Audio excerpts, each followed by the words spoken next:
Moolala is brought to you by the nonprofit credit counseling agency Credit Canada.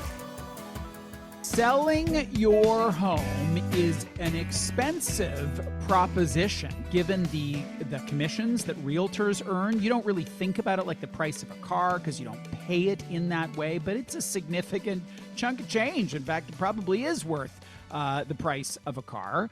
Over the years, there have been many, many companies who've been trying to kind of break up or disrupt this traditional system. There's Property Guys, there's ComFree, there's been a bunch.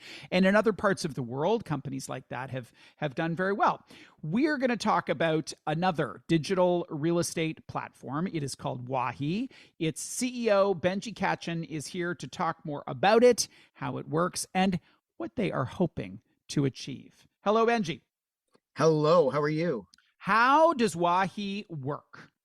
Well, Wahi is a new digital real estate company, and it uses state-of-the-art tools, data, and experiences, really from a consumer-first perspective, to improve it for consumers, but also for realtors.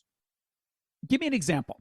So, for example, we provide the most up-to-date localized data. And we offer really a digital first approach to put consumers in control of every step of their home buying journey. So for example, if you're searching for a neighborhood, we have tons of data for 400 neighborhoods in the GTA to help people choose where they might want to live. If you already know where you want to live and you want to search and browse, we have the best search and browse experience to find that house, condo, townhouse that you're looking for. We also have a whole suite of alert features so that you can have an advantage the minute something hits the market that exactly fits your criteria. And the best part of all of this is you can set all of this up yourself on the comfort of your phone or your laptop to really take control of the journey yourself. How do you make money? We do make money through the commissions by helping people buy or sell houses.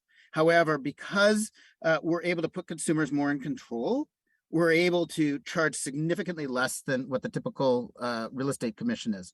I mean, you mentioned that it could cost as much as a car. That's no joke. In the GTA, where the typical house is, say, $1 million, there's $50,000 of real estate commission being paid, which is not just a car, it's actually a nice car. We're able to discount that substantially to consumers. What role does a traditional realtor play in your model? So I'm going to polarize just to make an example is if you go with one of those other sites that I mentioned, you do it yourself. You become the realtor, you host your open house. How does it work with Wahi? No, with Wahi, yes, you have excellent data, and yes, you have amazing information and tools at your fingertips, but you also have the best expertise helping you and guiding you every step of the way. The difference is what we've all learned in a post-Zoom world or post-pandemic world where we can all use Zoom is you don't necessarily have to have these professionals driving around all over the city just to help you buy your house. And that's not to say that place isn't important with real estate. However, the people that help you, and we have our own in-house realtors, we are a realty firm, they're able to do it much more effectively with the information and tools that we give for them to help consumers. And they're also able to be much more efficient with their time because they're not out running around, driving around the city all day long. Commissions differ across this country. We're a national show. What you pay in Alberta is different than what you would pay, say, in Ontario, for example. But put this into terms that people can understand. What is an average commission that one would pay? What would be the average commission that one would pay through Wahi? So the typical commission I mentioned on a $1 million house or in the GTA, for example, if we use that as an example, Yep. It's 5%. There's an illusion that buyers don't pay commission because in Canada, typically the seller pays the commission. They pay 5%. Half of that goes to the selling agent, which is about $25,000.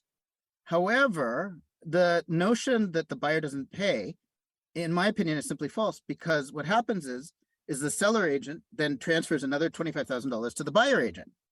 So in essence, it's costing both the seller and the buyer, creating a big spread or a gap between what the buyer's paying and what the seller's receiving for that house. If you buy with Wahi, we take that $25,000 commission that we earn, but we typically give 70% of it back to the buyer. So on average, that's about $20,000 that we're returning to a buyer. And we all know that when you're buying a house, that's one of the most expensive times in your life. It's one of the times that folks are most financially stretched, and having an extra $20,000 to be able to help either buy furniture or moving costs or all those other expenses with a bit of redecorating or whatever it is that you need when you're moving to a house, I think is the difference between make or break for many people buying in this market. One of the reasons I would assert that there has been so little innovation in this space, really for generations, is because the dollar value of these decisions is so massive. This is by far the biggest asset most of us will ever have. How do you reassure clients that your process is going to yield for the seller, yield the very best possible price, and for the buyer, the lowest possible price? In my opinion, what's changed in all this time, you said that the industry hasn't really changed, and to a certain extent, that's correct. But technology has changed. And one of the things that we're able to do is we're able to liberate information to the consumer, whether that's a buyer, a seller, an agent, whoever that is, we're able to liberate information. So, for example, you talk about price. One of the things that we've developed is a machine learning model that is the most accurate estimation of what houses are worth up to the minute in the GTA. We track 400 neighborhoods. We track 4 different dwelling types. We're tracking every single house that's selling. And up to the minute, we have a proven 90% accuracy rate with our Wahi Bestimator tool that estimates what this is worth. So there's a notion of what is fair value. And when you're selling, if you sell with Wahi, of course, you get the full exposure of MLS. In addition, we have an auction tool that consumers can use that opens up the sales process much more widely, even than MLS, with completely transparent bidding. And that's what will assure both the buyer and seller, if it's transparent, that everybody is getting the best or the fairest price for this. If you're a buyer, you can use our tools to estimate value. We have several other tools on our site. And at the end of the day, it's what's a fair price for a property. The real estate market is very local and it can change on a dime. So you could sell a house one day and next door put the exact same house on the market and see a significantly different price because of rising interest rates or other some such things. How do you stay to the moment, to the minute on what a home is worth, given how quickly things are moving these days? Our data is updated every 15 minutes, so it's almost instantaneous. So as properties sell, they get entered into our machine learning model, and we're completely on top of it. Another tool that we offer is called our Market Pulse tool. So the Market Pulse tool looks at 400 unique neighborhoods in the GTA, and we're looking at what bidders are bidding versus asking price up to the minute on a rolling 30-day basis. Bruce, I think you can't really get more recent than that in terms of the recency of the stats that we're looking at. So we really help people stay up to the minute with the recency of our stats.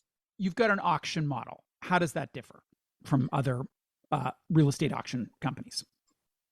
I'm only aware of a couple real estate auction companies, but and I can't really speak to them. But what I would say about ours is it's very much like eBay. I think customers are very accustomed to using auctions in other parts of their life. eBay would be probably the best example of a transparent auction model. We built our own auction model from the ground. It allows sellers a certain degree of control in that they can control the reserve price that they're listing their house at. Of course, if the reserve price is way out of whack, it doesn't make sense to go through the process. And that's why we use our Bestimate to sort of help guide where would we set a reserve price. A reserve price means the minimum price that they'd be willing to sell it for. And then we take all of the traditional photos and floor plans and home inspection and everything you would have in a typical listing. We put it on MLS.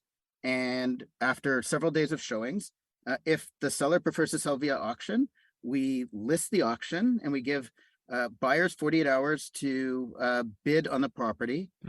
We pre-qualify them to make sure that they're serious bidders. And we run a transparent auction where everybody can see what's happening with the pricing. It's very different than the typical closed offer presentment process where nobody really knows what's going on other than the number of offers presented. It reminds me of how they do it in Australia, right? Where everybody stands on the front lawn of the home for sale and waves a little sign. I love it. Absolutely. We've just invented the 2022 front lawn because it's all digital. 2022 front lawn. Benjy, I'm afraid that's all the time that we have, but I really appreciate you joining us to talk about Wahi.